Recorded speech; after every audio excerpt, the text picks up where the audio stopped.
Hi, le nouveau maillot du Japon, King Kazu. Et si vous savez pas qui c'est King Kazu, ça sera l'objet d'une nouvelle vidéo. Et ben ouais. Story. Et en plus c'est le 7e. Non, c'est le 11. Salut mes coachs, salut mes rageux, j'espère que vous allez bien. Coach Larache pour vous servir et pour vous instruire. Coach de foot depuis le but de Kostadi 9 lors de France-Bulgarie en 1993. Aujourd'hui, story les amis. Story, ça fait très longtemps que j'ai pas fait une story. Franchement, ça fait plaisir. On va parler d'un joueur méconnu du grand public, mais connu pour les spécialistes. On va parler de Kazuyoshi Miura.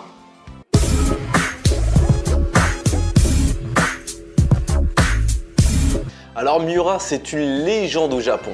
Vous allez me dire, attendez, c'est pas Nakata? C'est pas Nakamura? C'est pas Kagawa? Non, c'est ses enfants. On va raconter l'histoire du joueur qui a influencé le plus grand manga de football de tous les temps. Né le 26 février 1967, Kazuyoshi Miura est le premier footballeur japonais à s'exporter à l'étranger. En 1982, alors âgé de 15 ans, il suit son père au Brésil et y apprend le football. Là-bas, il parvient à s'imposer et gagne le respect de tous ses coéquipiers. Il fait ses preuves au club Atlético Juventus, puis 4 ans plus tard au grand Santos FC. Naviguant de club en club durant la saison 1986-1987, il atterrit au 15 de Jao qui compte dans ses rangs un certain Sonny Anderson da Silva. Il termine son voyage initiatique brésilien en 1990 au Santos FC. 8 ans après et quelques 300 matchs plus tard, Kazuyoshi Miura a réalisé son rêve. Beleza de bola pro Kazu. Linda jogada. Olha o Kazu. Vamos ver se bate ou se cruza.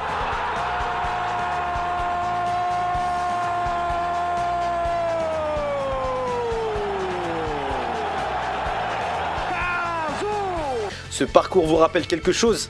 C'est normal, il a inspiré le personnage Captain Tsubasa dans Olivier Tom. Continuez comme ça pendant la seconde mi-temps. T'entends? Ils sont venus assister à ton dernier match, c'est sympa, non? Je suis peut-être japonais, mais j'ai appris à aimer ce pays et c'est très agréable de savoir que les Brésiliens m'ont adopté eux aussi. On se moque pas mal que tu sois japonais, tu es l'un des nôtres. Et puis d'ailleurs, sur un terrain de foot, on est tous pareils. C'est ce que j'ai appris en jouant avec toi ces dernières années.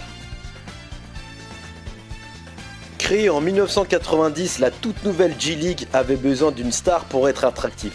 En signant Miura, le Tokyo Verdy a trouvé sa référence. Emmené par son expérience, Kazu ne tarde pas à s'imposer comme l'un des meilleurs joueurs du championnat. Il sera champion avec le Verdy Kawasaki en 1993, 94, gagnant la Coupe du Japon en 92, 93 et 94.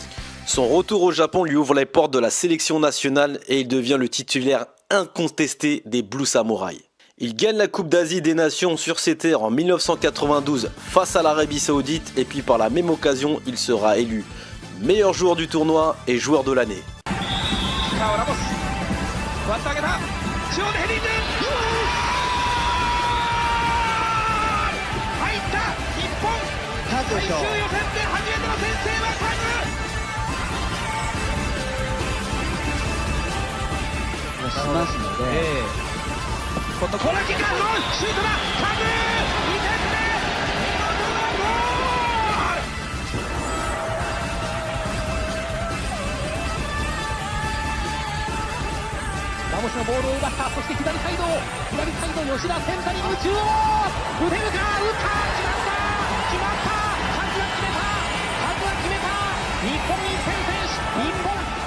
Puis pendant les éliminatoires de la Coupe du Monde 1994, le Japon, bien parti pour se qualifier, vivra son France-Bulgarie.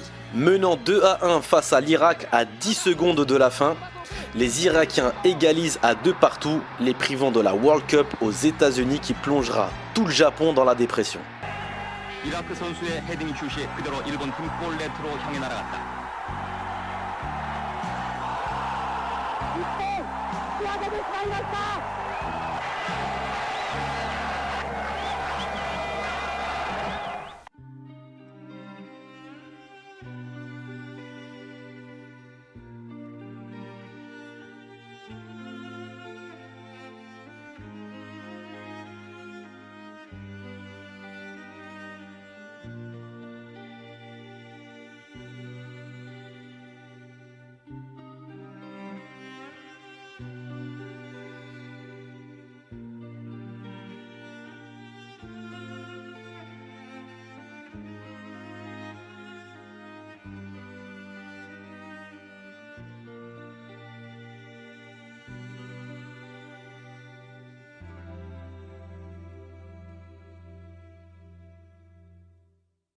Premier rendez-vous manqué pour Miura. Cette même année, il sera prêté au Genoa et deviendra le premier japonais à jouer dans le Calcio. Il jouera une vingtaine de matchs et marquera un tout petit but, et devinez contre qui? Lors du derby contre la Sampdoria de Gênes.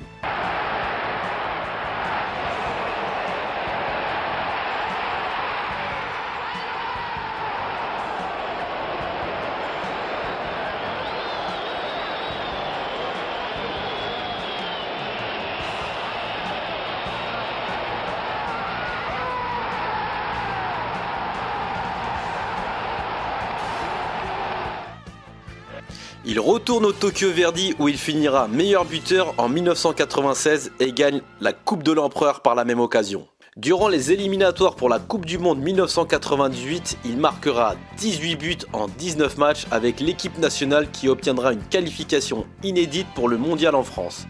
Mais le sélectionneur Takeshi Okada le remercie en le laissant à la maison, confiant les clés au jeune Hidetoshi Nakata. Mais les fans ne s'y trompent pas et le tiennent en héros. Il mettra un terme à sa carrière internationale. En 1999, il retourne en Europe dans le club du Dinamo Zagreb en Croatie, où il jouera 12 matchs pour 0 but. Retour illico au pays du soleil levant dans le club de Kyoto où il sera accueilli comme une rockstar. Les ventes de billets de match et de produits dérivés explosent. Des centaines de personnes sont au rendez-vous de chaque entraînement pour voir celui que tout le monde surnomme King Kazu.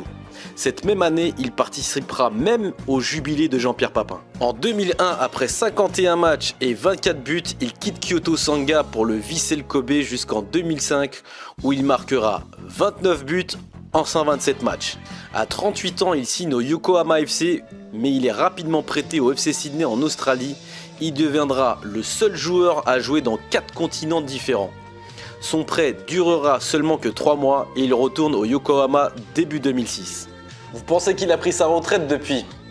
Eh ben non! Le 17 août 2014, à 47 ans et 5 mois, il devient le plus vieux joueur à jouer en J-League 2. Vous pensez qu'il a pris sa retraite derrière? Pas du tout. Le 12 mars 2017, il devient le plus vieux buteur du championnat japonais, une semaine après avoir battu le record de Stanley Matthews à 50 ans et 14 jours. Aujourd'hui, à 52 ans, King Kazu joue toujours. Il a signé un contrat d'1 an avec le Yokohama FC et il est même international japonais de futsal. Son rêve le plus fou, c'est de jouer jusqu'à ses 60 ans. Voilà pour la petite story. Si t'as aimé mon ami, mets un j'aime, partage-la et laisse-moi un commentaire. Ça me fait plaisir, comme ça je peux échanger avec toi. Et moi je te dis à très bientôt avec une autre story. Tchuss!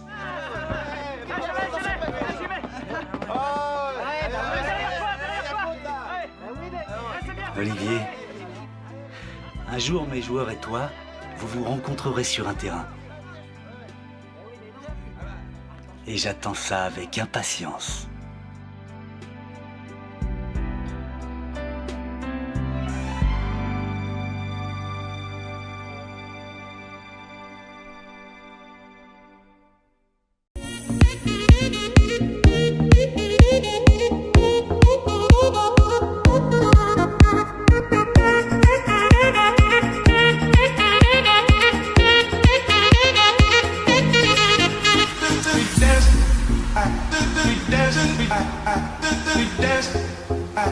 We dancing,